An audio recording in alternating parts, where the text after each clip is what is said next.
తదుపరి సింహరాశి. ఈ సింహరాశి వాళ్ళకి రాజ్యపుజ్యం ఆదాయం 11, వ్యయం 11, రాజ్యపుజ్యం 3, అవమానం 3, అన్ని సమానంగానే ఉన్నాయి. ఇది ఖర్చు జమ అన్నట్టుగానే ఉంది వీళ్ళకి. అన్ని ఉన్నా బాగున్నప్పటికి కూడా ఖర్చు జమ ఉన్నప్పటికి మిగిలేదే ఉంటే రెండు సమానంగా ఉన్నాయి కాబట్టి రెండు సరిపోతూనే ఉంటాయి. అవమానం రాజ్యపుజ్యం రెండు ఒకటిగానే ఉన్నాయి కాబట్టి ఒకటి తిట్టేవాళ్ళు మంచిగా పొగడేవాళ్ళు ఉంటారు. రెండు సమానంగానే ఉన్నాయి. అందుకని ఈ సింహరాశి వాళ్ళకి ఏమీ భయపడాల్సిన ఏమీ లేదు. ఎందుకంటే అన్ని సరసమానంగా నడుస్తూ ఉంటుంది. కాలం అలా వెళ్ళిపోతూనే ఉంటుంది. గ్రహాలు కూడా అనుకూలంగా ఉన్నాయి. గురువు కొంచెం నీచంలో ఉన్నారు కాబట్టి ఇబ్బందులు వస్తుంటాయి. భయపడకండి. కానీ మంచి టైం ఆసన్నం అవుతుంది. టైం చేతిలో గుప్పెట్లో పెట్టుకుని ముందుకు నడవండి. ఉద్యోగస్తులకు కూడా పై వాళ్ళ నుంచి ఒత్తిళ్లు కూడా అల్పంగా ఉంటాయి.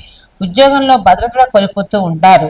అప్పుడప్పుడు ఉద్యోగం ఉంటుందా పోతుందనే భయం కూడా ఏర్పడుతూ ఉంటుంది ఈ సింహరాశి వాళ్ళకి. ఎందుకంటే టైం అంత ఫేవర్గా లేదు. అప్పుడప్పుడు ఇబ్బందులు వస్తూ ఉంటాయి. వచ్చినా భయపడకండి. ఇంట్లో పెద్దల గురించి ఆరోగ్యం గురించి ఆలోచిస్తూ ఉంటారు. ఎలా ఉంటారో ఏమని భయపడుతూ ఉంటారు.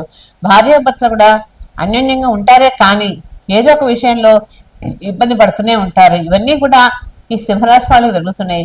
ఈ సింహరాశి వాళ్ళు ప్రతిదీ కూడా జాగ్రత్తగా చేసుకోండి.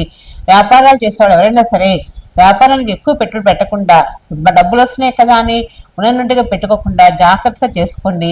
అన్ని విధాలు బాగుంటుంది. ఎందుకంటే టైం చాలా బాగుంది. అవమానాలు రాజ్యపూజ అన్ని సమానంగానే ఉన్నాయి.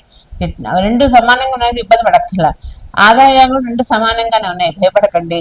చక్కగా జరిగిపోతుంది. ఇబ్బంది అంటూ ఉండదు. అంటే ఎంత డబ్బు వస్తే అంత ఖర్చు అయిపోతూ ఉంటుంది. ఈ ఖర్చు అయ్యే తప్పకుండా దాన్ని మీరు జాగ్రత్త చేసుకున్నట్లయితే అది మీ చేతిలోనే ఉంది. మీరే జాగ్రత్త చేసుకున్నట్లయితే మీ భార్యాభర్త ఇద్దరు హ్యాపీగా ఉంటారు. ఫ్యామిలీ కుటుంబంలో కూడా ఎలాంటి ఇబ్బందులు ఉంటూ ఉండవు. హ్యాపీ జీవితాన్ని కాలం గడుపుతూ ఉంటారు. ఎప్పుడైనా సరే మనిషికి ఆర్థికంగా బాగున్నాము అంటే ఏ సమస్య అంటూ ఉండదు. అదే ప్రతి ఒక్కరు నేర్చుకోవాల్సిన విషయం. ప్రతి ఒక్కరికి డబ్బులు వచ్చినాయి కదా, ఈరోజు చాలా బాగుంది, నీ 10 రూపాయలు తీసుకెళ్ళి ఏదో ఖర్చు పెట్టేసుకొని రేపటికి మళ్ళీ లేదు అనే ఫీలింగ్ రాకుండా జాగ్రత్త పడండి. అన్ని విధాలు బాగుంటుంది. ఈ రాశి వాళ్ళకి ఏ సమస్య వచ్చినా కూడా దేవుడిని ఆరాధిస్తూ ఉండండి. అన్నీ తీరిపోతాయి.